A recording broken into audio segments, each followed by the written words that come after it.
안녕하세요. 박정은입니다. 자, 보건교사 임용을 위한 전공간호학 모의고사 한번 들어가 보도록 할 거예요. 자, 모의고사입니다. 이제 마지막 파이널이에요. 여러분들이 여기서 해주셔야 될 게 뭐예요? 내 점검이에요. 실전처럼 점검하셔야 돼요. 내가 아는 것, 내가 모르는 것, 그것을 확실하게 캐치를 하셔야겠고, 아는 것은 조금 더 가볍게, 모르는 것은 확실하게 짚고 넘어가셔야 되는 부분이에요. 확실하게 실전처럼 풀어내셔야 돼요. 실전처럼 풀어내다 보면 내가 다 알고 있을 거라고 생각했는데 모르는 부분, 헷갈리는 부분, 잘 떠오르지 않는 부분이 선명하게 떠올라요. 그걸 잡아내셔야 한다고요. 그걸 잡아내서 내 것으로 만들어야 꽉 찬 내용, 꽉 찬 이론으로 문제를 푸실 수 있죠. 모의고사 굉장히 중요합니다. 이 모의고사에서 여러분들께 문제 제공할 거고요. 그리고 그 문제를 통해서 알고 계셔야 되는 이론들 짚고 넘어갈 거예요. 확실하게 마지막 정리를 해보자고요. 자, 1회 A형부터 들어가 보도록 할게요. 자, 보건교사가 오렘의 자가간호 이론에 근거해서 간호 활동을 제공하려고 합니다. 자, 오렘의 자가간호 이론 나왔습니다. 여기에서 기읍, 니은의 간호 문제에 해당하는 자가간호 요구 유형을 순서대로 쓰시오. 자, 자가간호 이론이라고 얘기했어요. 자가간호 할 수 있어야 돼. 요구라고 하는 것이 있거든. 그리고 자가간호에 대한 역량이라고 하는 것이 있어. 근데 이 둘 사이에서 결핍이라고 하는 것이 발생해버리면 문제가 되잖아. 그때 뭘 해주는 거야? 간호 제공해주는 거야. 그러면서 간호 역량이란 얘기가 나오고요. 간호 체계란 얘기가 나와요. 그 자가간호 이론에 근거해서 그 요구를 사례 속에서 한번 판별해 보래요. 기읍 간호 문제, 니은 간호 문제, 사례 속에서 요구 파악하는 거 사례 준비해 주셔야 돼요. 사례를 통해서 판별하셔야 돼요. 자, 여기서는 자가간호 요구만 보고 갈게요. 인간이 개인의 안녕, 삶, 건강을 유지하기 위한 기능화와 발달에 영향을 미치는 환경적 요소, 자신의 요소를 조절해서 스스로 수행해야 할 활동이다. 스스로 수행해야 하는 활동. 쉽게 말해서 내가 잘 살아가고 싶어. 내가 잘 살아가려면 내 스스로 나를 잘 케어해야 되는데 있지? 그 케어에 대한 요구를 총 3가지로 볼 거야. 첫 번째는요, 일반적 자가간호 요구입니다. 자, 모든 인간이 공통적으로 가지는 일반적인 요구를 얘기해. 공통적으로 가지고 있어? 인간이라면 무조건 가지고 있는 요구구나. 그게 뭔데? 기본 욕구야. 공기, 물, 음식, 배설, 휴식, 활동, 고립, 사회적 상호작용, 위험으로부터의 해방, 기능 증진하는 거. 그래서 이게 해결이 되지 않으면 죽을 수도 있어. 물 없으면, 공기 없으면 죽을 수도 있잖아요. 인간으로서 기본적으로 가지고 있어야 되는 요구. 적용해 볼게요. 왜 이걸 보냐면 사례가 나왔을 때 여러분들이 판별하셔야 되기 때문에 이걸 보는 거예요. 자, 다음의 자원들이 적합해 수분, 음식, 공기, 배설, 활동, 휴식, 고립과 사회적 상호작용, 위험으로부터의 예방, 안전에 대한 것까지 이런 자원을 가지고 있는가? 가정 내에서나 주변에 안전을 위협하는 것이 있는가? 안전. 가족은 생명과 안녕에 대한 위험을 어떻게 예방할 수 있는가? 가족 구조, 가족 역동성, 가족의 물리적 환경 등이 정상적인 성장 발달을 도와주는가? 왜? 인간이라고 하는 구성원은 가족 안의 하위 체계거든. 서로 영향을 주고받아요. 상호작용을 한단 말이에요. 가족으로부터 영향을 받기 때문에 이 가족이라고 하는 개념도 역시 나에게 기본적인 요구로서 공통적으로 가진 요구구나. 이렇게 생각하시면 돼요. 자, 가족 내에서 인간 발달과 기능을 어떻게 증진시키는가? 이것이 바로 일반적인 자가간호 요구입니다. 자, 두 번째는요, 발달적 자가간호 요구입니다. 인간은요, 성장하고요, 발달하거든요. 발달 과정에서 특정하게 필요한 자가간호 요구를 얘기한다. 발달 과정 속에서의 변화가 이 변화에 잘 적응해 살아가려면 잘 케어해야 돼. 임신, 미숙아 출생, 가족 사망, 임신에서부터 사망까지 그 발달 과정 속에서 필요한 요구를 얘기한다. 자, 적용. 가족은 삶의 과정을 지지하고 유지하기 위한 적절한 지식과 자원이 있어야 되고, 가족은 구성원의 다양한 삶의 단계에 있어 발달 과정을 지지할 수 있는 지식과 자원이 있어야 되고, 가족은 자신들의 성장 발달에 장애를 주는 요소들을 예방하고 극복해야 한다. 건강 유지의 실패, 건강하지 못함이나 기능장애, 부적절한 주거 환경, 말기 질병이나 임박한 죽음, 가족 구성원들 중 가족의 간호를 제공하는 사람은 누구인가? 이런 얘기들이 발달적 자가간호 요구에서 할 수 있는 얘기입니다. 자, 마지막 자가간호 요구는 건강 이탈이에요. 자, 내가 인간으로서 기본적으로 가지고 있는 요구가 있잖아. 그리고 내가 성장 발달하면서 그 발달 과정 속에 필요한 요구들이 있잖아. 그리고 내가 건강에서 이탈됐을 때, 질병을 가지고 있을 때 필요한 요구들이 있잖아.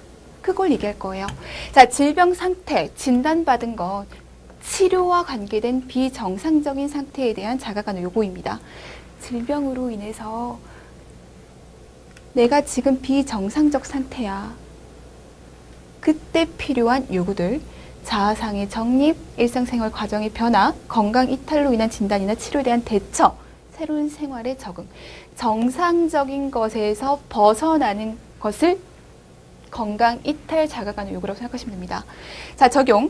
가족 구성원 중 가족이 아플 때 의학적 도움을 찾는 책임을 갖고 있는 사람은 누구인가? 아플 때. 가족이 필요할 때 원하는 의학적 자원들은 무엇인가? 의학적. 가족은 아플 때 처방된 진단, 치료, 재활에 대한 적절한 방법을 잘 수행하는가? 가족은 질병과 손상 예방을 위해서 제시된 중재 방안을 수행할 수 있는가? 질병, 손상 예방. 자, 가족 구성원 중 한 사람이 아플 때 가족은 어떻게 적응하는가? 이런 얘기들이 나오면 건강 이탈 자가간호 요구예요. 자, 문제로 다시 돌아가 볼게요. 자가간호 요구입니다. 세 가지 있다라고 말씀드렸고요. 김교사부터 볼게요.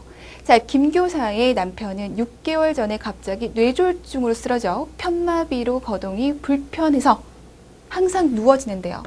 그는 전혀 거동을 하지 못해 김교사는 휴직하고 전적으로 남편의 일상을 돌봐주고 있습니다.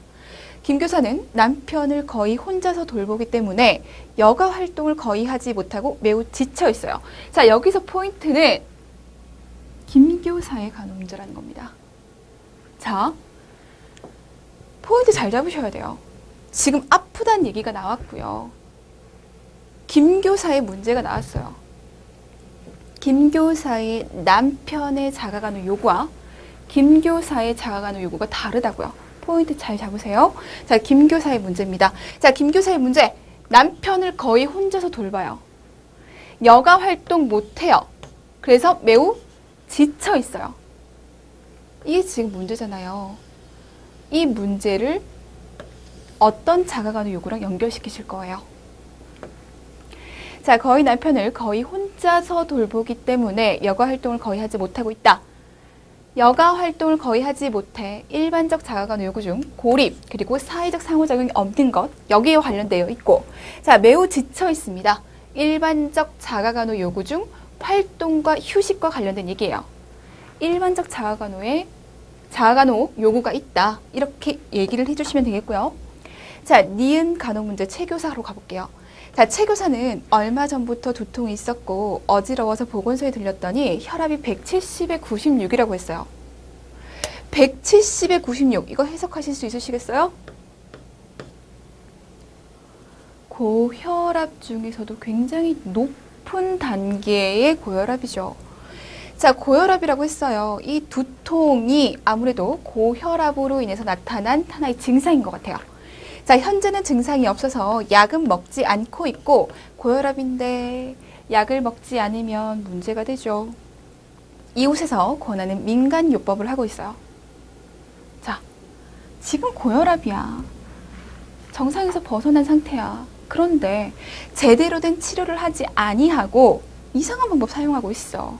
이게 지금 최교사의 문제라는 거예요. 자, 약은 먹지 않고 있고요. 이웃에서 권하는 민간요법 하고 있어요. 자, 처방된 진단과 치료에 대한 적절한 방법 수행하고 있지 않습니다. 이를 건강 이탈 자가간호 요구라고 우리는 얘기해 줄 수 있는 거죠. 자, 그래서요. 기억의 김교사는 일반적 자가간호 요구, 니은의 최교사는 건강이탈 자가간호 요구입니다. 사례 속에서 찾아내는 연습 꼭 해주셔야 됩니다. 자, 2번 넘어갈게요. 자, 우렬성 신부전을 앓고 있는 동료 교사에게 제공한 우렬성 신부전 치료를 위한 약물에 대한 교육 자료입니다. 괄호 안에 기응니은에 해당하는 내용을 차례대로 쓰시오. 자, 약물과 관련되는 문제들이 종종 나오죠.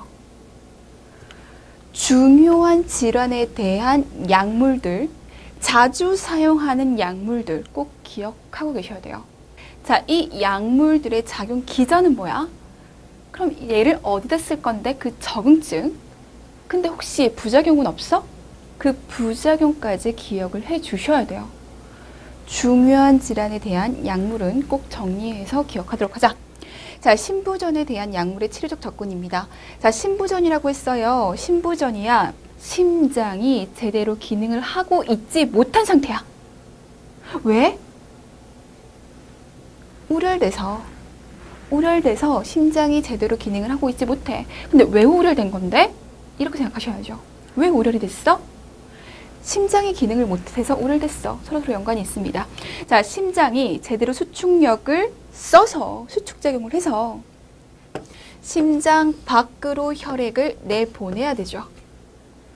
폐로 내보내든지 아니면 우리 몸 구석구석 보내버리든지 혈액을 밖으로 내버려야 되는데 이 수축 작용을 제대로 하고 있지 못하다 보니 얘가 안 되는 거예요.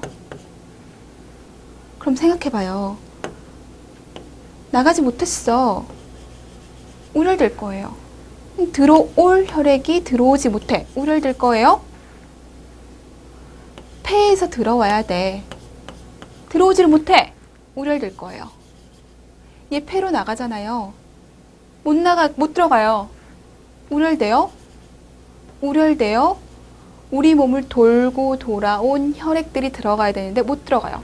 전신정맥계가 우렬돼요. 이게 바로 신부전인 거죠. 왼쪽부터 시작했어. 좌신부전. 오른쪽부터 시작했었어. 우신부전. 그런데 어쨌든 이 심혈관계라고 하는 것이 폐쇄적인 회로이기 때문에 한 곳에 문제가 생기면 전체적으로 문제가 생길 수밖에 없습니다. 이 우렬성 신부전에 대한 약물들 한번 보고 가자고요.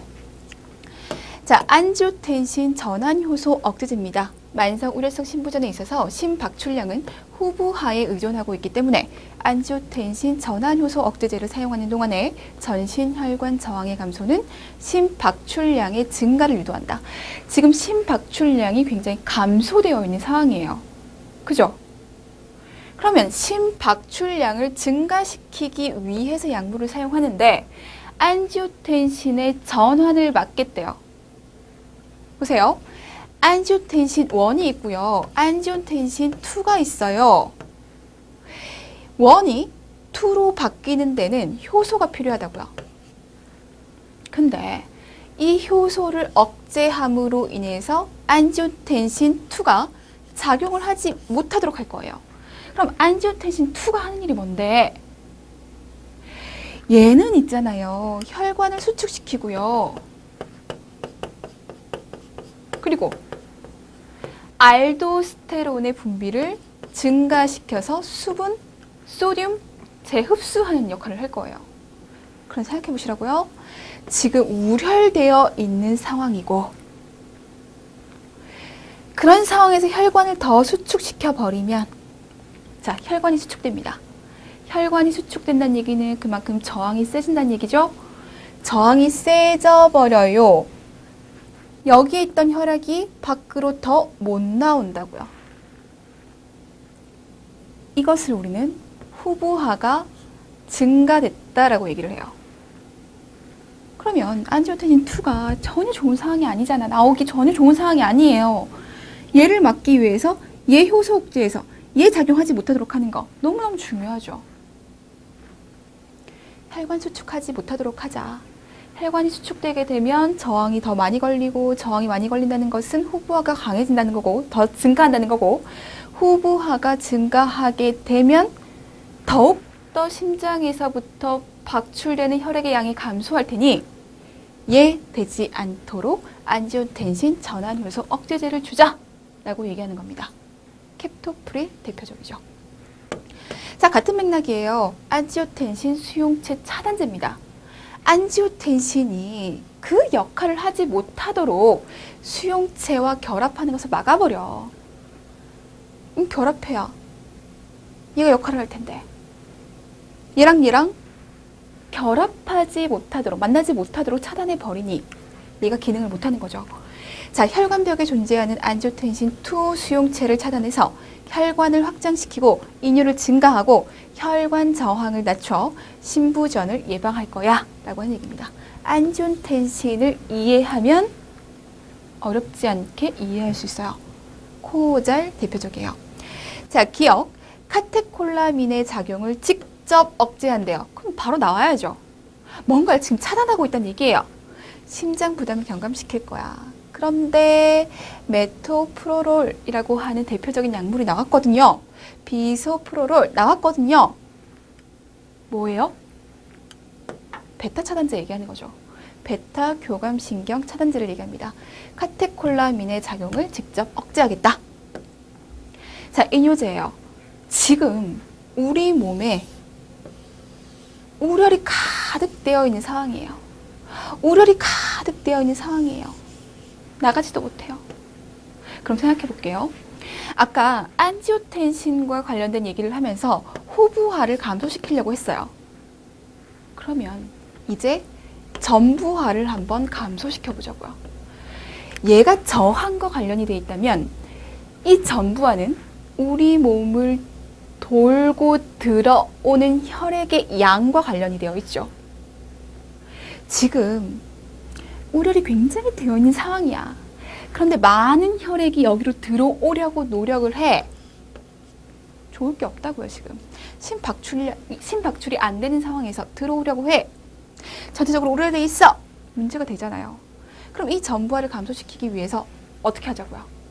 수분을 제거해 버리자고요. 수분을 제거하기 위해서 이뇨제 줄 겁니다. 자, 전부화를 감소시키기 위해 이뇨제를 투여함으로써 정맥 관류를 줄인다. 디아자이드계 이뇨제, 루프 이뇨제, 칼륨 보존 이뇨제 이렇게 이뇨제들이 나오고 있습니다. 자, 디지탈리스제. 얘 너무 중요하죠. 우려성 신부전 공부하면서 얘 공부 안 할 수가 없어요. 무조건 중요한 약물이거든요. 자, 심장 수축력을 강화한다. 지금 심장이 제대로 수축하지 못해서 우려성 신부전이 됐죠. 그러면 잘 수축할 수 있게끔 하는 약물 주면 돼요.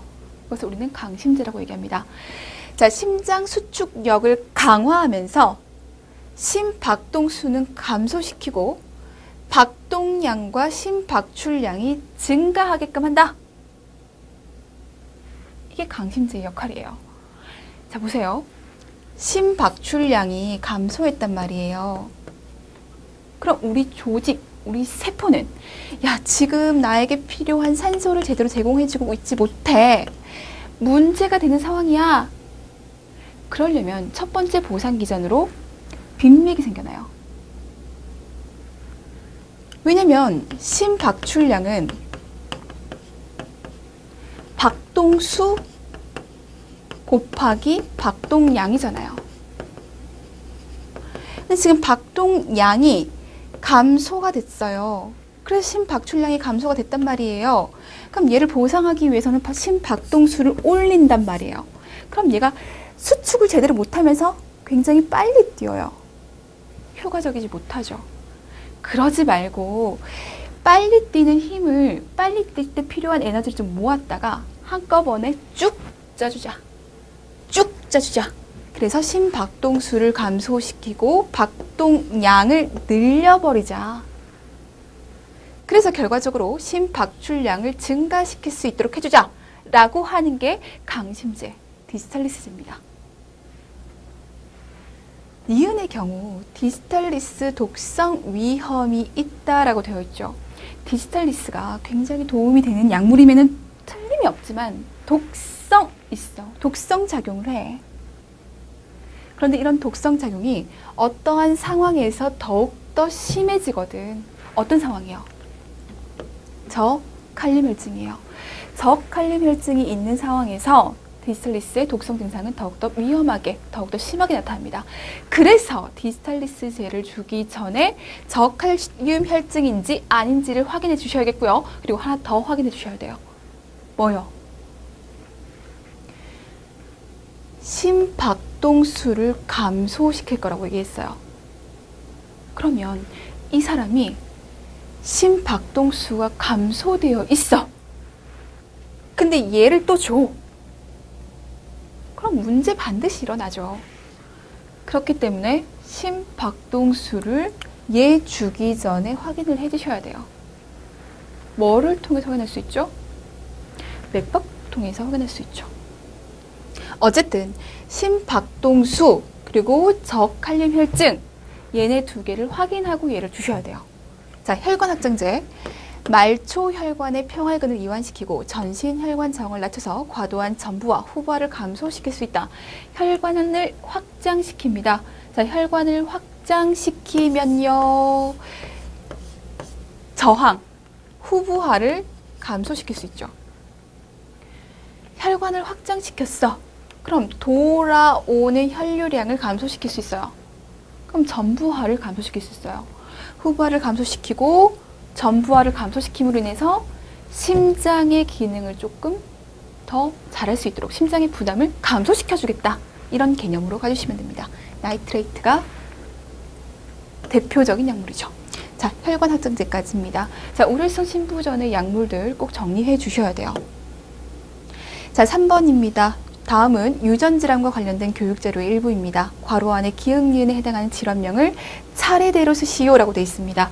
자, 우리가 공부해야 되는 유전질환 뭐가 있어요?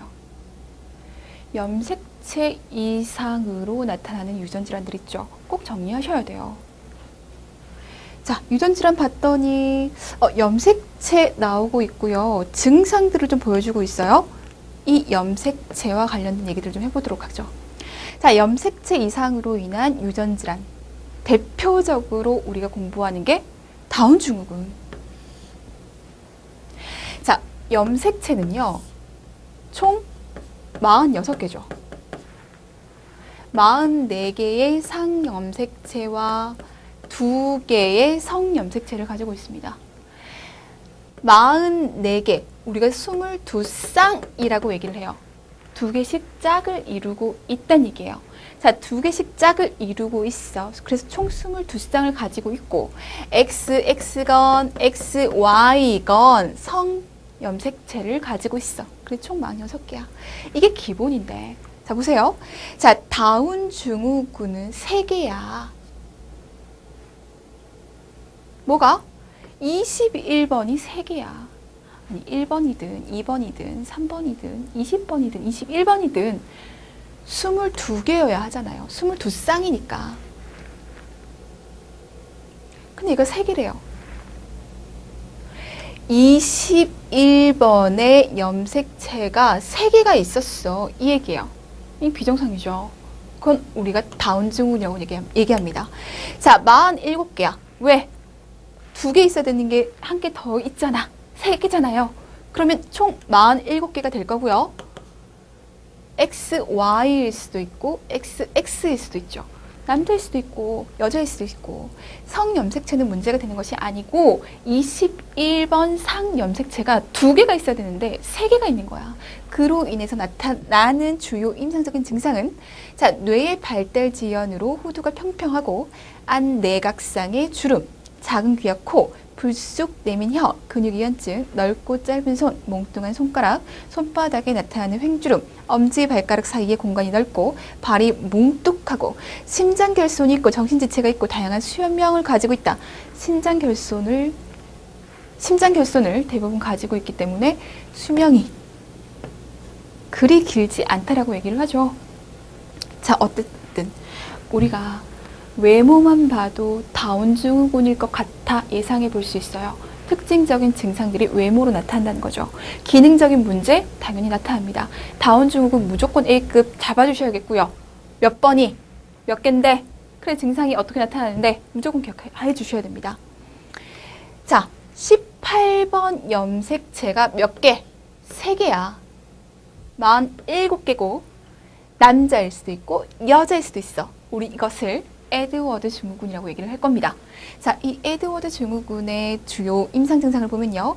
귀가 기형이고 소화증, 절구형 발목, 두 번째, 세 번째 손가락의 겹침, 후두의 돌출, 양한 경리증, 성장 지연, 조기 사망, 정신 지체의 증상이 나타납니다. 증상을 보고 예고나 연결시키셔야 돼요. 3개야. 몇 번이 3개야? 13번이 3개야. 얘를 우리는 파타우 증후군이라고 얘기를 합니다. 자, 구순, 구개열, 귀의 기형, 소안구증, 다지증, 그리고 눈의 결손, 심장결손, 전신지체, 조기 사망이 나타납니다.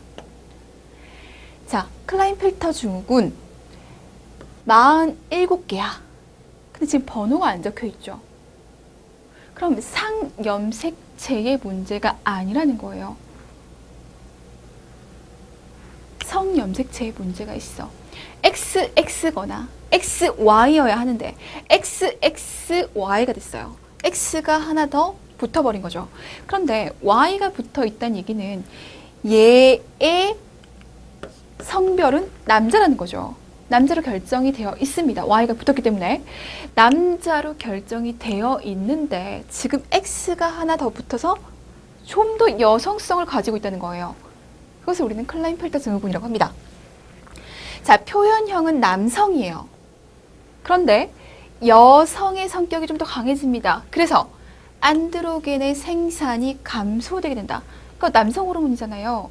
남성 호르몬의 생성이 감소가 돼서 작은 고환, 불임, 희박한 머리카락, 여성형의 치모의 분포, 크고 긴 다리, 여성형 유방, 사춘기의 변성기가 없고, 자, 드문 비정상적인 증상으로 척추측만증, 노두흉, 깔때기 모양의 가슴, 5번째 손가락의 단지증, 불규칙적인 치아, 심장의 비정상, 폐질환, 정맥류, 지적 발달로 경계에 가까운 정상, IQ 85 정도, 언어 지연 나타날 수 있다. 이게 바로 클라인펠터 증후군이에요. 그래서 평생을 모르고 살았는데 그냥 좀 여성스럽다, 외형이 약간 여성스럽다라고 생각하고 평생 모르고 살았는데 결혼해서 살다 보니까 불임인 거야. 그래서 검사를 해봤더니 클라인펠터 증후군이었어. 이런 경우도 심심찮게 있어요. 클라인펠터 증후군 47개 염색체 XXY입니다. 자, 터너 증후군이에요. 45개란 얘기고요. 번호가 없다는 얘기는 얘 성염색체에 문제가 있는 겁니다. 46개가 정상임에도 불구하고 지금 45개라고 하는 것은 성염색체 하나가 없다는 거죠. 표현형 X0입니다. 자, Y가 없어요. 그럼 남자가 아니라는 거죠. X만 있어요. 여성이라는 거예요. 근데 여성의 염색체 표현형은 XX란 말이에요. 근데 지금 얘가 X0예요. 없어요. 여성형이기는 한데 좀 부족해요. 표현형은 여성인데 난소가 미성숙하게 돼요. 여성으로서의 발달이 잘 안 된다고요. 위축된 성선, 작은 키, 에스트로겐이 감소, 당연한 얘기, 불임, 성발달 지연, 익상경, 낮은 뒷목 둘레선, 신생아 림프 수종, 짧은 4번째 중수골, 방패 모양의 가슴에 유두가 차지하는 부분이 넓고 태아 낭종, 정상적인 인지 발달, 인지는 정상이에요. 다행이죠? 자, 터너 증후군입니다. 자, 볼게요. 22쌍이야. 쭉 봐요. 쭉 봤더니 두 개. 상염색체에는 문제가 없네. 너무 친절하게 여기다가 빨간색 표시를 딱 해줬어요. 요 마지막 자리가 성염색체 자리거든요. 2개가 짝을 이루고 있어야 정상입니다. XX든 XY든. 그런데 지금 하나가 비어 있단 말이에요. 그러면 X0의 형태입니다. X0의 형태에서 두껍고 짧은 목, 목의 양옆으로 피부가 물갈퀴처럼 보여요. 늘어나요. 이것을 우리는 익상경이라고 얘기를 합니다. 방패형 가슴을 보여. X0이야. 이런 증상을 보여. 뭐라고요? 이런 유전질환을 터너 증후군이라고 얘기를 해요. 자, 볼게요. 자, 22쌍이야. 쭉 봤더니 다 2개씩이네. 상염색체에는 문제가 없네. 그러면 성염색체 보면 돼요. 친절하게 표시가 되어 있죠. XXY랍니다. 총 47개의 염색체, 그리고 성염색체가 XXY. Y잖아. Y가 있잖아. 그럼 남성형이야. 남성형인데 여성의 성장 발달을 더 많이 가지고 있을 수밖에 없는, 평균 이상의 큰 키, 좁은 어깨, 복부 및 엉덩이 지방 축적, 긴 팔다리, 발기부전, 작은 고환, 성욕 감소, 불임, 여성형 유방, 채모가 감소돼 있어. 이런 유전 질환, 우리는 클라인펠터 증후군이라고 합니다. 판별하셔야 돼요. 이렇게 사례를 풍부하게 주면서 판별해내라고 하기 때문에 이런 사례들, 이런 그림들 여러분들이 확실하게 한 번 더 생각하시면서 가셔야 돼요.